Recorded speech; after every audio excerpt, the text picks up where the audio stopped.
ইরানের বদদোয়া পড়তে শুরু করেছে ভারতের উপর। এর কারণ হচ্ছে আজকে ভারতীয় বিমান বাহিনীর AN-32 ট্রান্সপোর্ট এয়ারক্রাফট বিধ্বস্ত হয়ে সেখানে অলরেডি 5 জন নিহত হয়েছে এবং গত কয়েকদিন আগে ভারতের তেলবাহী জাহাজে তাদের বন্ধু ট্রাম্প সামরিক বাহিনীর মাধ্যমে 3 জন নাবিককে দুনিয়া থেকে বিদায় করেছে। এইটা দেখে অনেকে ট্রাম্পকে ধন্যবাদ দিচ্ছে যে ট্রাম্প জীবনে একটা ভালো কাজ করছে, ভারতীয় 3 সেনারে দুনিয়া থেকে বিদায় করছে। দেখেন ইরানের বদদোয়া কেন বললাম, এই ভারতের আমন্ত্রণে মিলান 2026 প্রোগ্রামে ইরানের একটি নৌদল এসেছিল ভারতের বঙ্গোপসাগরে। এই ভারতের সহযোগিতা পেয়ে ট্রাম্প 80-র উপরে মুসলিম বীরদেরকে দুনিয়া থেকে শহীদ করেছে। এর পরবর্তীতে এই মোদি একবারও নিন্দা জ্ঞাপন তো করেই নাই, বরঞ্চ আপনারা দেখেছেন শ্রীলঙ্কান সরকার বাকি নাবিকদেরকে তারা সেভ করেছে, অথচ ভারত করে নাই। এই যে প্রকৃতির একটা বিচার, আজকে দেখেন ট্রাম্পের মাধ্যমে তাদের তা যাচ্ছে, শুধু শুধু বিমান উঠলে পরেই ধ্বংস হচ্ছে। দেখেন ভারতীয় বিমান বাহিনী উপরে ওঠা মানে যে কোনো মুহূর্তেই নিচে, এবং এই ভারতীয় বিমান বাহিনী দন্যতা যে কত আল্লাহ ভালো জানে। এবং এর আগে 273 জন সম্ভবত হবে যেখানে বিমান দুর্ঘটনা হয়। এই যে ভারতীয় বিমান বাহিনীর দন্য দশা, এটা এমনি এমনি হয় না, এটা মানুষের বদদোয়া।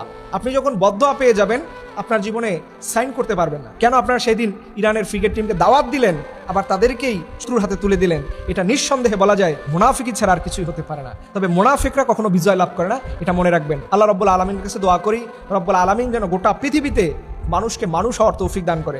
আজকে পৃথিবীর মানুষ নিজের আভিজাত্য, নিজের ক্ষমতা, নিজের প্রভাব প্রতিপত্তি বিস্তার করার জন্য যেইভাবে উঠে পড়ে লেগেছে, এইগুলো যদি মানুষকে খাবার খাওয়ানো হতো, মানুষ স্বর্ণের চাইল খেতে পারতো, এরপর সম্পদ পৃথিবী থেকে কমতো না। আজকে পুশিনের মাধ্যমে ভারতের অনেক মুসলমানদেরকে ঠেলে দেওয়া হচ্ছে বাংলাদেশ বর্ডারে। এটা নিয়ে দেখবেন আমাদের সংসদেও কোনো কথা নাই। আমাদের সংসদে শুধু কথা ইসলামী ব্যাংক কে দখল করবে, কার হাতে থাকবে, এইটা নিয়ে দেখলাম আমাদের এমপি মন্ত্রীরা বসে আছেন। আল্লাহ রাব্বুল আলামিন যেন আমাদের দেশ সহ গোটা পৃথিবীর সকল মানুষদেরকে আল্লাহ হেফাজত করে, সবাই আমিন।